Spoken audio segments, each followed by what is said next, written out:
So I'm going to try to make this very brief and very quick. I know I have been quiet. There's been a reason for that.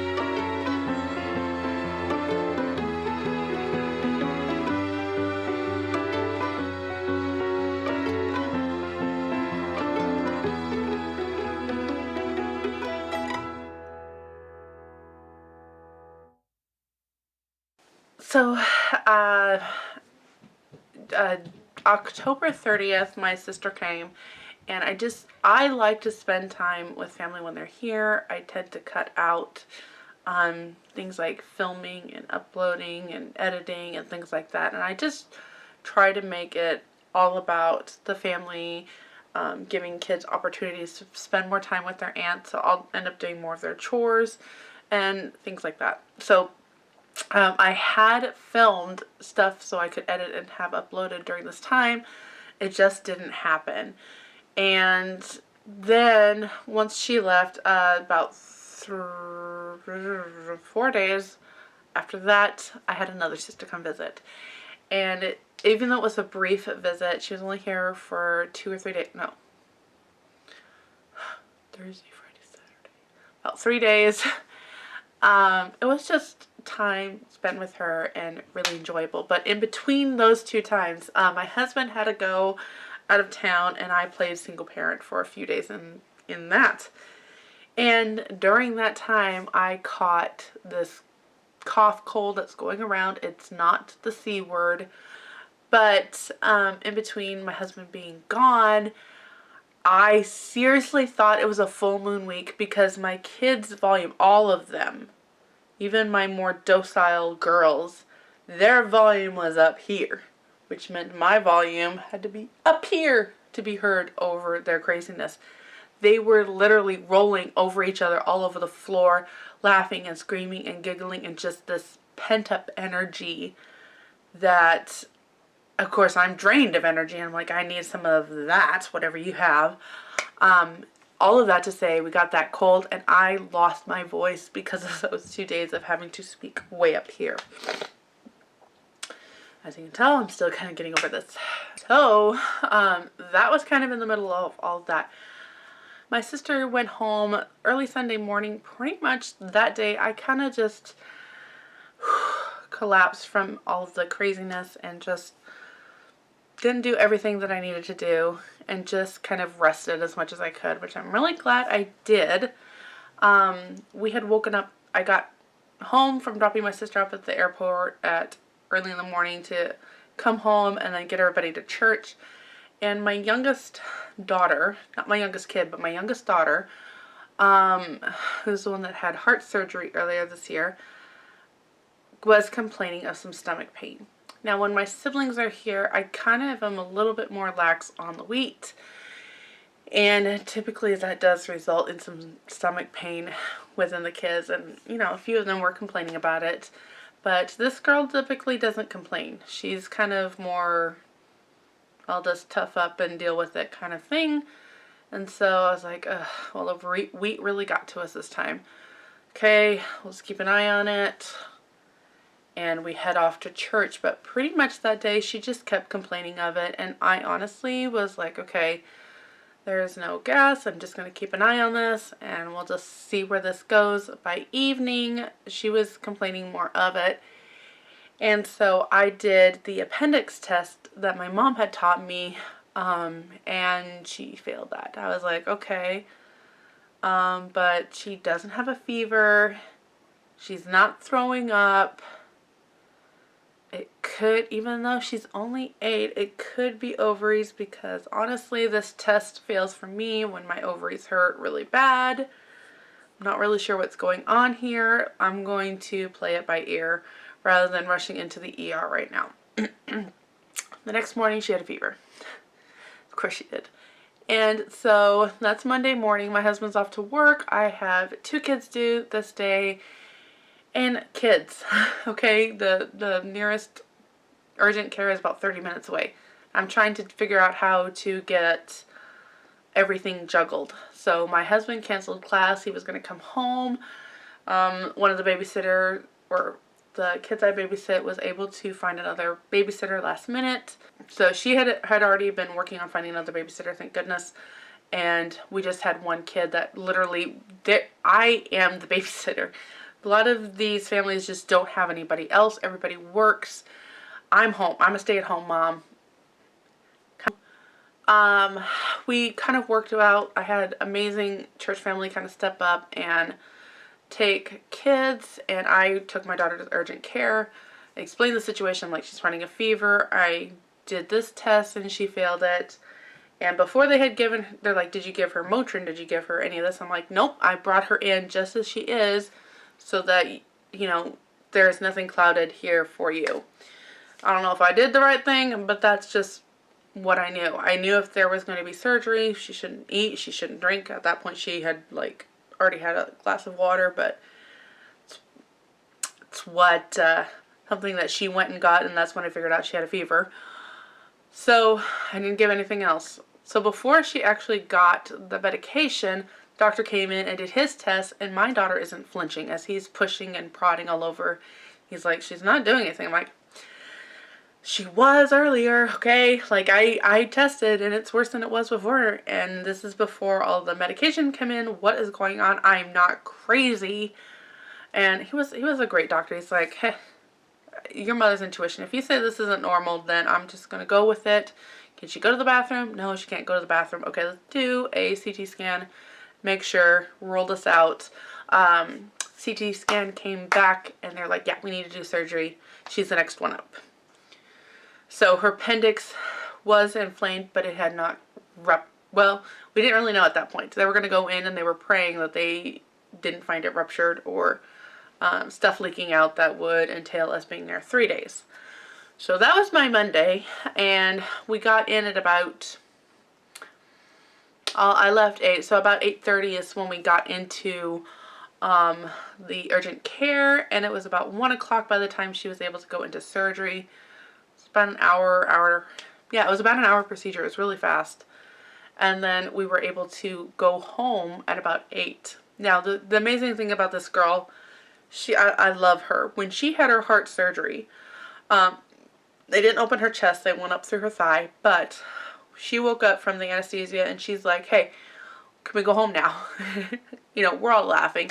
And they're just like, well, honey, you got to walk around. We got to make sure you use the bathroom. And my daughter literally just throws the blanket aside and is like, okay, let's go. Let's do this. And we're like, hey, you got to come off all this stuff first. And just like her heart, you know, she comes out of the surgery here and is like, when can we go home? And I'm like, okay, well, don't jump out of bed yet, but you're going to have to come off the anesthesia. I've included another one. You need to be able to walk around, go to the bathroom, eat, and do that before we get home. And she was a little more groggy this time. So, you know, she fell asleep, but once we got into the room, and I was like, you want drink, you want this, you want that, you want to eat? No, she had a little bit more time coming to it. And then she was like, okay, I belong at home. I need to go home. And so the nurse came in, gave her some water, she ate, and then she was like, okay, what next? And the nurse was like, you gotta walk the hall. So she gets up and she goes at it, and she's just gonna knock everything out. And the nurse is like, you need to slow down, do you need to do anything? And daughter's just like, nope, let's do this, I'm done, we're getting out of here. So I mean, she's a spitfire. She's a little spitfire, and I love it about her. So yeah, we were driving home, and this was like the best part of this whole thing. We're going home, and I was like, you know, are you doing okay? Just kind of talking, because she just gets quiet. She's very reflective, and I just like to know kind of what's going on, especially because during all this heart stuff, she was dealing with a lot of insecurity, and just like, I'm not beautiful, I can't deal with this, I'm not, something's wrong with me. And so I kind of wanted to make sure that we weren't heading in that direction. And I was just like, well, what were you thinking about in the room? And she said the most beautiful thing. My kids, man, when my son was electrocuted at 3 years old, and you asked him what happened, he said a bird died. Because that was what was in his mind when the down power line came down. He just saw a bird that had caused this transformer to blow. And for her, she said, I knew I belonged at home. And that was her like motivation to get going and get home. And I knew I belonged at home. And it just hit me so hard, because as Christians, do we really think about that in our times of stress, in our times of clinging to God, praying to God? I belong home. No, I'm asking God why I'm trying to deal with this, why I have to deal with yet another medical emergency. Isn't 3 kids enough already? Do I have to have it all over again? And her response has just really carried me, or not really carried me, but has really been impressed, engraved, and blazed before me. I belong at home.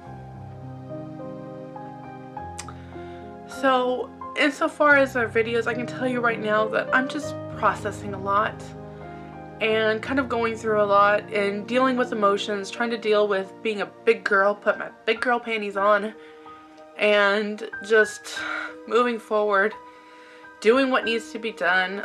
It's been kind of a stressful time for us. Just my husband's very stressed out about finances and about just all the stuff that he's doing, and I tend to, when people are struggling, I tend to pull it all on myself. I tend to kind of internalize all of their emotions. I'm very weak about that. I like to empathize deeply, and it's kind of how I pull out the words that I want to say with somebody. And so it's just been hard. So I have videos that I'll be editing and uploading, but to be honest, I am soul weary right now. And so new content, I'll get it out as I can. I do like where this channel is going, and I do have some thoughts and ideas kind of going. When my sister was here, she has a personality that I just love, and you know, she, whatever needs to be done, she will get up and do it. And so while I was trying to just juggle all these little things, like, she was on it about, okay boys, is this done? Is this done? Is this done? I always plan something special, but guess what? We're not going to do it if you don't meet your end of this deal. And schoolwork was done consistently, and the things like laundry and chores were just on top of, while I was dealing with one thing, she was just making sure that was happening. Guys, whatever happened to handmaidens? I could really get back into that aspect of my life right now.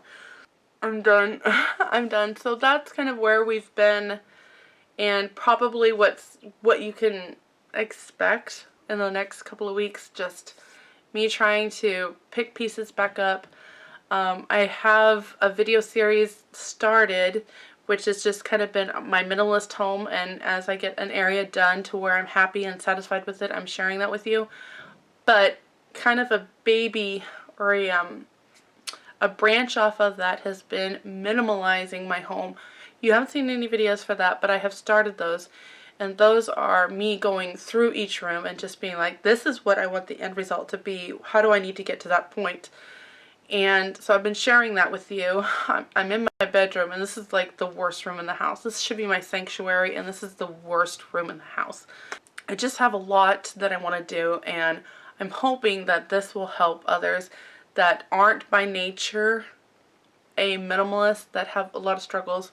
I want this to be encouraging and helpful to you, because it's kind of discouraging for me to get out and watch some of these videos, and people just seem to have no problem. I struggle with books because I love stories. I love stories so much, and I want to share that experience with my kids. I want my kids to, by nature, just want another book and grab another book and read another book. and they're not. And I'm having to let go of this idea. I have action kids. They take more after their dad. They want to get out. They just want to do stuff, not sit and read stuff. They want to be out there doing it. Please don't force them to read another page. That's torture. And so I've had to let go of this ideal of my family being big readers, and that's been the hardest thing for me. It's been hardest for me to let go of this lifestyle that I had envisioned for my kids and my family. And so that's kind of what I want to share with you. And maybe somebody out there has similar problems and can be encouraged by this. So that's going to be it for this video. I kind of took a mental health day, is what my friend calls it, yesterday, and just pretty much did nothing. I did a whole lot of things. I wrote a bunch of letters. I did some work online that I had gotten so behind on, but it was all like sitting, not cleaning, not really cooking, and now I just kind of need to get up and get going back into the real world, into the real life of things. So I will see you in the next video. I have been editing videos, so they're going to start coming up, but insofar as filming, like, this took a lot to do, so we'll see how quickly I can get another one done. Thank you for watching. I'll see you next time.